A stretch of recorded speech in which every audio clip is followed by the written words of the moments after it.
కలిసారా ఎప్పుడైనా ఎప్పుడైనా మగధీర తర్వాత? మగధీర తర్వాత I met number of times. Is extremely nice. Rajamouli గారు అండ్ రమా గారు ద వెరీ నైస్. చేసినా కూడా నేను ఇప్పుడు సపోజ్ ఆ సినిమా చేసుంటే Rajamouli garu is a very nice person. ఆయనకి ఒక artist maybe he would have understood you know. So this is all innocence. I feel like that. It's all innocence. And మరి ఓకే, అంత ఇన్నోసెన్స్ ఓకే, అంత చూజీగా వెళ్తున్నప్పుడు మళ్ళీ కలేజా లాంటి సినిమాలో గెస్ట్ క్యారెక్టర్ ఎందుకు చేశారు మళ్ళీ? అది it was again a long gap. So అప్పుడు అనుకున్నాను అనమాట ఐ షుడ్ బి కేర్ఫుల్ అని. But when your careful also offer should keep coming, right? You know what I'm saying. You should be careful అని I said. So when offers keep coming, then you can pick and choose. నాకు తర్వాత ఏమనిపించిందంటే irrespective to do అంటే decision మేకింగ్లో కొంచెం తడబడ్డారు, అది జరిగిందా? అది ఇప్పుడు అది చేయాలా ఇది చేయాలా ఏది చేయాలి? ఇప్పుడు ఒక అదే కదా చెప్తున్నా, అది నేను మిస్టేక్ అని కూడా అనలేను. It is a funny situation. I can't even say mistake. People will think what is mistake in it, you. Know Archana నచ్చింది, నేను నచ్చుకున్నాను నన్ను ఆ లల్లి క్యారెక్టర్లో. బట్ దానికంటే మచ్ బ్రైటర్ ఫ్యూచర్ ఉండేది నాకు, to cut it short. Yeah, decision making అని totally blame నన్ను కూడా తీసుకోను. ఎందుకంటే ఆ సినిమా చేసిన తర్వాత ఇంకొక ఫిల్మ్ నాకు అర్చన యూ విల్ బి ఆఫర్డ్ అని కూడా అన్నారు, which didn't happen. So yeah, basically believe in now అంటారు చూడండి. ఇవాళ ఏం జరుగుతుందో అది నిజం. రేపు అది జరగచ్చు, నేను అది చెయ్యొచ్చు అనేది is not the truth, is not reality. Because మాటలు అనేవి ఎప్పుడన్నా యూనో చేంజ్ అవ్వచ్చు. బహుశా అదేంటి మగధీరలో సలోని క్యారెక్టర్ మీరు చేస్తుంటే మర్యాద రామంలో మీరే హీరోయిన్ అయి ఉండేవాళ్ళేమో. I don't know, but as to what ఎందుకంటే Rajamouli garu is a very nice person. ఆయన ఒక ఆర్టిస్ట్ తపన ఏంటో అర్థం చేసుకోగలుగుతారు. అదైతే నాకు తెలుసు. అంటే ఇండస్ట్రీ అంతా ఈ క్యాల్కులేషన్స్ మీద నడుస్తుంది కదా. ఇండస్ట్రీలో మనుషులు చాలా క్యాల్కులేటివ్గా ఉంటారు, అట్ ద సేమ్ టైం చాలా ఇమోషనల్గా కూడా ఉంటారు. సో రాజమౌళి గారు అలాంటి he comes under a very nice person. So అది అక్కడ నాకు అదొక మిస్టేక్ ఉంటుంది. అది నాకు ఇప్పటికీ సడన్గా గుర్తొస్తూ ఉంటుంది. అరే, such a nice director and I'm a good actor. I'm not అంటే అది I could have impressed Rajamouli garu with my acting, you. Know so కొంచెం I do regret that decision, I do. But there is ఇప్పుడు నేనేం చేయలేను other than just not repeating. Okay, మీరు ఎన్ని సినిమాలు హీరోయిన్గా చేసినా ఏం చేసినా కూడా మీరు ఇప్పటికీ జనాలకి గుర్తుండిపోయే క్యారెక్టర్ మాత్రం డెఫినెట్గా నువ్వు వస్తానంటే నేను వద్దంటాను. అది మీకు నచ్చినా నచ్చకపోయినా డెఫినెట్గా జనాలు ఆ క్యారెక్టర్ని ఎక్కువ గుర్తుంచుకున్నారు కూడా. మరి అలాంటి సినిమా చేస్తున్నప్పుడు మీరు నిజంగా ఎవ్రీడే సెట్లో ఏడ్చారు అన్నది నా ఇంతకుముందు క్వశ్చన్కి ఆన్సర్ చేయలేదు మీరు. ఎందుకు ఎవ్రీడే ఏడ్చారంటే దీనికి ఈ కారణమేనా కేవలం? అదే ఇప్పుడు నేను చేశాను దాంట్లో మెయిన్ లీడ్. సో ఇవన్నీ ఎక్స్పీరియన్స్ చేస్తే గానీ తెలియదు అనమాట. అది మెయిన్ లీడ్, నేను అంటే జనాల్లో గుర్తుండిపోయే character one of the characters is నువ్వు వస్తానంటే నేను వద్దంటాను. I won't deny that. అది మరి శ్రీరామదాసుకి చాలా సీతమ్మ అని చాలా పేరు వచ్చింది నాకు. నేను సినిమా టెలివిజన్లో చాలా పాపులర్ అయింది. సో అదొక్కటే నేను క్రెడిట్ ఇవ్వదలుచుకోలేదు. బట్ నేను ఒక యాక్టర్గా అది జనాల పర్స్పెక్టివ్ డిఫరెంట్. అది ఒక యాక్టర్గా అది ఇండస్ట్రీలో ఎలా ఇంపాక్ట్ చేస్తుంది అనే ఇంపాక్ట్ నాకు సినిమా చేస్తుండగా అర్థమైంది. సో నేను చేసిన తర్వాత ఒక సపోర్టింగ్ క్యారెక్టర్ నువ్వు వస్తే వద్దంటానాలో. సో ఆ అట్మాస్ఫియర్ డిఫరెంట్ ఉంటుంది. ఫోకస్ అనేది హీరోయిన్ కాదు నేను దాంట్లో. సో ఆబ్వియస్లీ అవన్నీ మనకి ఆ షూటింగ్ జరుగుతున్నప్పుడే తెలుస్తుంది. అండ్ కళ్ళద్దాలు పెట్టడం నాకు ఇష్టం లేదు.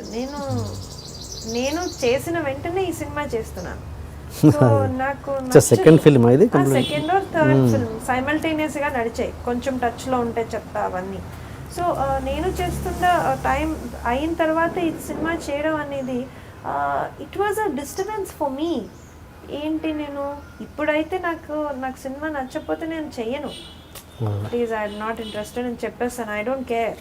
But at that moment you're not, అంటే మనకు తెలీదు స్కూల్లో you need to be at your best behaviour అని అంటారు కదా. So being a wrong person అనేది నాకు తెలీదు, ఐ కుడెంట్ సే. సో నేను నాకు ఎందుకు కళ్ళద్దాలు పెట్టారో నేను ఏడ్చాను. సో అంటే లేదు ఇట్ విల్ బీ నైస్, నీకు చాలా డిఫరెంట్గా నువ్వు స్టాండ్ అవుట్ అవుతావు అని అన్నారు. లైక్ ఓకే, బట్ నాకు నచ్చేది కాదు. ఎవరు ప్రభుదేవా ఆర్ ఎంఎస్ రాజు? అంటే నేను ఎవరు అని చెప్పను, బట్ అదే కదా, ఇట్స్ లైక్ అగైన్ వాళ్ళు ఇప్పుడు అనుకోవచ్చు ఏంటి అమ్మాయి ఇంత హిట్ అయింది, పేరు వచ్చింది, what is she talking now అని అనొచ్చు. బట్ ఒక చిన్న డిఫరెన్స్ అర్థం చేసుకోగలిగితే they will be great people. ఇప్పుడు మనల్ని అర్థం చేసుకోవడం ఈజీ, ఒక మనిషి సైడ్ నుంచి వాళ్ళ పాయింట్ ఆఫ్ వ్యూ అని అర్థం చేసుకోవడం చాలా పెద్ద విషయం. అంత you need to have a big heart to understand that. So ఇప్పుడు నేను I thank them for giving me one of the hits. But అదే చెప్పాను కదా, త్రిశంకు స్వర్గంలో తీసుకెళ్ళి పెట్టింది, అటు ఇటు కాకుండా. So it's neither here nor there. So అది చెయ్యంగానే ఇంకా విపరీతంగా character roles approach, because industry అలా ఆలోచిస్తుంది. సో నాకు అర్థమయ్యేది కదా, నాకు ఎందుకు ఇలా ఆఫర్ చేస్తున్నారు.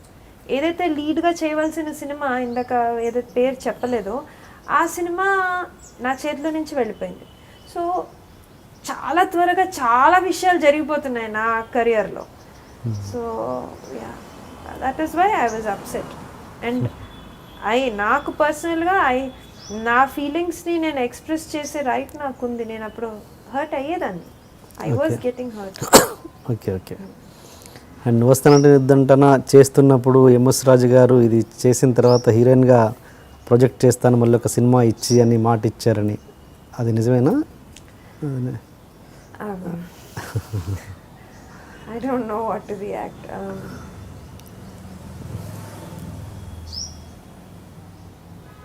I mean,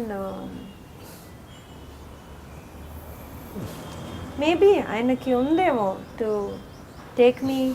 నన్ను ఒక సినిమా హిట్ అయింది కదా, సినిమా హిట్ అయిన తర్వాత రాజు సార్ నన్ను పౌర్ణమిలో ఒక చిన్న గెస్ట్ పర్ఫార్మెన్స్ అడిగారు, చిన్న పర్ఫార్మెన్స్. కానీ నేను అప్పుడు కూడా హౌ డు ఐ సే, నేను ఇలా మాట్లాడతాను, ఇంతకు మించి నేను మాట్లాడలేను.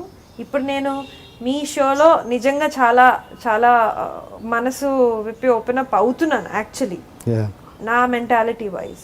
నాది ఏ ఇంటర్వ్యూలో చెప్పినా నాకు సెల్ఫ్ రెస్పెక్ట్ ఎక్కువ. నేను ఎక్స్పెక్ట్ చేస్తున్నాను, అది ఇచ్చుండవలసిందే, నేను ఎక్స్ప్రెస్ చేయలేను, నాకు తెలియదు అది. మా ఇంట్లో atmosphere is different, we don't know all those అన్నారు. నేను ఆ రోజు ఆ సినిమా షూటింగ్లో కూడా బాధపడినట్టు అది నాకు మాత్రం తెలుసు. యూనో జస్ట్ బేసిక్, ఎవరికి యూనిట్లో మేజర్ యాక్టర్స్కి ఎవరికీ తెలీదు, నోబడీ న్యూ. నేను అప్సెట్ అయినట్టు, కళ్ళద్దాలు పెట్టినట్టు, బికాస్ నేను కెమెరా ముందరికి వస్తే నేను థారో ప్రొఫెషనల్, నేను బాగా చేయాలి. ఒక యాక్టర్గా ఏ రోల్ అన్నా కానీ నేను జస్టిస్ చేస్తాను. బిహైండ్ ద కెమెరా నీ మైండ్లో ఎంత కేయాస్ జరుగుతోంది అది అనవసరం, నువ్వు యాక్టింగ్ చేసేటప్పుడు మంచిగా చేయాలి. సో అంత చిన్న రోల్లో ఎండింగ్ షాట్లో నాకు చిన్న బేబీ ఇచ్చారు. సో అంటే ఒక 16-17 year old అమ్మాయిని నాకు చాలా బ్రైట్ ఫ్యూచర్ ఉండేదేమో, బట్ అది కాస్త ఒక రకమైన కన్ఫ్యూజన్ తీసుకొచ్చింది. చాలామంది అన్నారు అర్చన బాగుంది బట్ అది ఎందుకు అన్నట్టు. ఇంకా అందరూ వచ్చి మన లైఫ్ ఉద్ధరించడానికి కాదు కదా అందరూ ఉన్నది, వచ్చి నీకు ఇలా చెయ్యి ఇలా చేయొద్దని చెప్పరు, nobody will tell. So that was definitely ఒక రకమైన కన్ఫ్యూజన్ అయితే వచ్చింది నాకు కెరియర్లో. బాధపడేదాన్ని నేను. పౌర్ణమి సినిమాలో నేను క్లాసికల్ డాన్సర్ని. సో రాజు సార్ అడిగారు, అర్చన నువ్వు చెయ్యాలమ్మా నాకు సెంటిమెంట్ అంటే, Raj garu you said you will be giving me one of the leads again. Will definitely Archana, I will definitely, but this one you do a small dance అనేసి. సో అది సాలిడ్ 2 days డాన్స్ సీక్వెన్స్, అది 1 nightలో complete చేసేసాను నేను. So మొత్తం classical dance. Okay. So